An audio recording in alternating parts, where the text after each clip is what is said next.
Hello, welcome to another Kent beer review. This next beer is a beer from one of my favourite breweries for the last 2 or 3 years. Excuse me.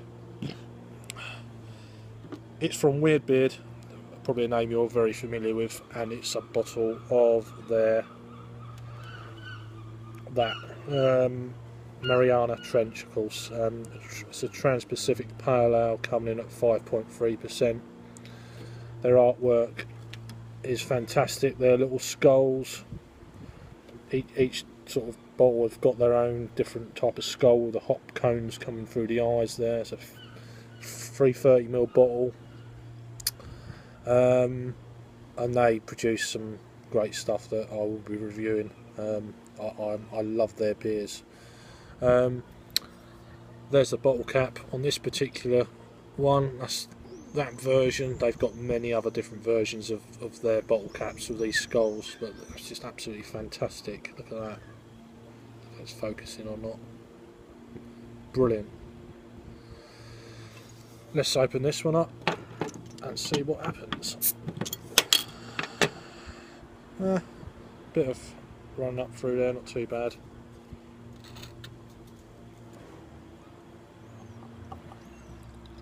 Oh, look at the colour. Let's generate a little bit of head here. I'm trying to enhance the aroma. I won't pour it all in so I can get my fat nose in there. It's a one finger, white head, gentle carbonation coming up through the glass, a few bubbles clinging to the side. It's very clear at this stage. Let's get a nose on this one.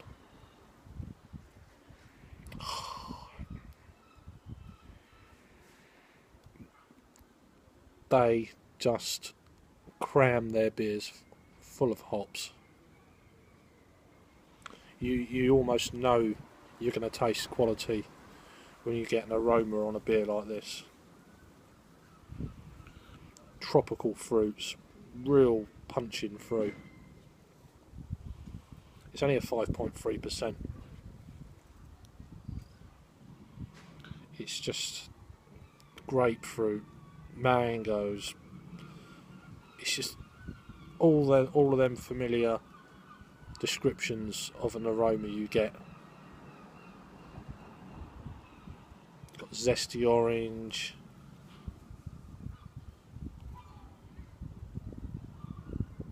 Oh, it just smells really nice. I've got to try this one. Cheers.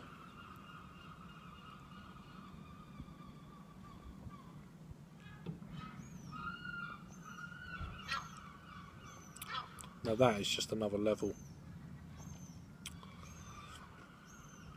of pales that I've probably tried in the last,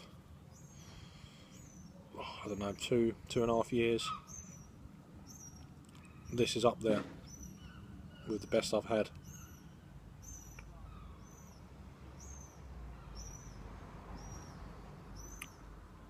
So you're getting, on the front end, you're getting that real tropical sweetness.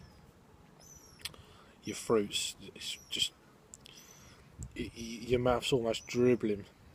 It's got that real kind of, you know, your grapefruits, your citrus fruits. You know, you get that watermelon, you bite into it, it's that. But it's just, you know, it's almost like your nose. It's just like, oh, everything. Your taste buds are just. It's almost it's that point where it can't take it. It can't take it, but it wants more.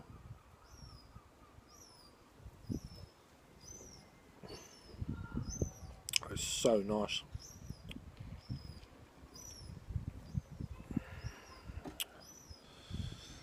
It's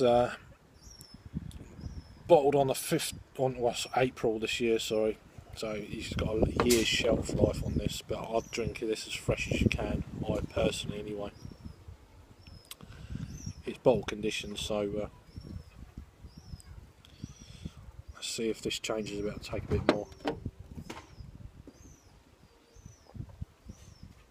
Lovely lacing on the glass. I could drink all this in front of you. It's really nice.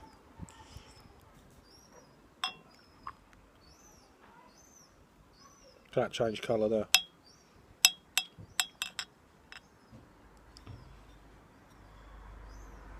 Still a bit left in there.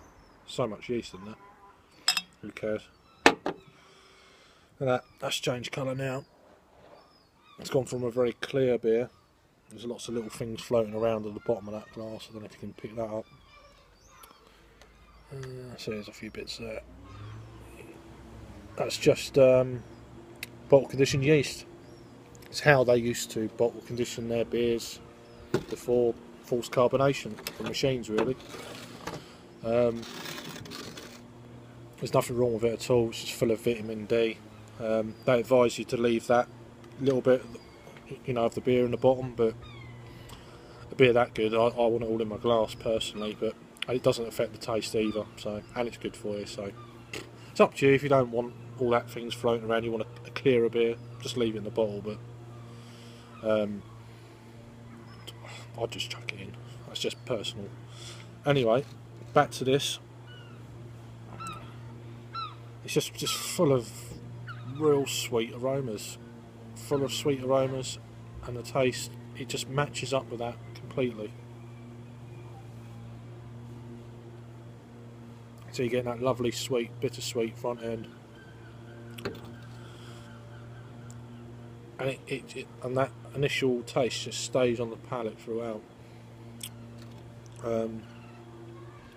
It's a fairly medium body to it. It's not too malt wise. It's very well balanced. It's not completely one way or the other. It's got that lovely sweet, but then it's not massively sweet, so like some of the beers you can get. It's just got a lovely balance to it. And unfortunately, there's a bar down the road where I try and get to at least once a week. And the other day I was in there and they had this on keg, and it was just absolutely amazing. They're on a par bottle. I mean, people say you get, you know, kegs are better and bottles aren't as good. And I'd love to see this in a can. I'd imagine this would be amazing in a can. I know a lot of the newer craft beer scene, certainly in London anyway, that they're going over to the canning. And I know they've canned a few of their things recently. They've got a Deticant Stout in the can, which I've not tried in can. They've got this spreadsheet. Oh, I can't remember what it's called. There's a Pils and a Spreadsheet Ninja, I think it's called. That's in the cans.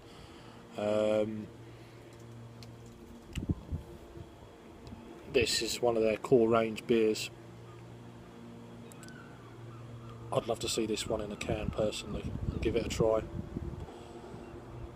to see if it's even more hoppy and keeps fresher for longer. I'm sure it would do, but it's still bloody good in a bottle and bloody good on cask.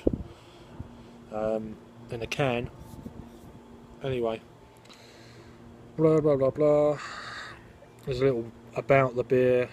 Pacific Northwest meets Pacific Southeast as the best of American and New Zealand hops meld together with just enough malt backbone to allow them to sing.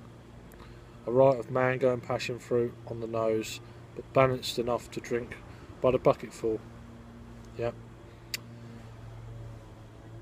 Dive in and grab another bottle, but don't get the bends. Drink with Southeast and Asian food. Drink with any food really, not salad of course, but you know. And there's what I've just read to you. If you can't understand my voice, which would be understandable, there's what I've just said. There's the website at the bottom. They're out. I forgot to say they are out of London. Anyway, more about Weird Beard there if you want to read. Is that in focus? Don't know if you can read that or not. Probably can. I'm just pause that. Right, and that's it. As for a rating,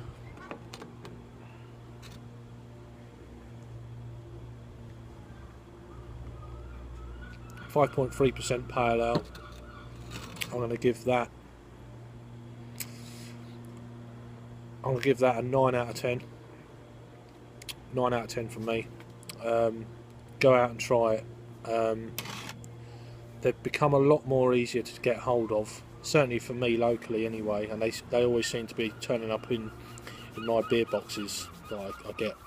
I've had about 2 or 3 in the last few months. So if you become a member of one of these monthly beer clubs, then it's almost certain you'll get a bottle of this. If not, try online, Beers of Europe. They may have it, or something like that, or Ales by Mail, or something like that. There's a few places that can do it. Anyway, I'm rambling, or just Google it. It's probably the best thing. But they are a fantastic brewery. Weird Beard Brew Co. Cheers for now.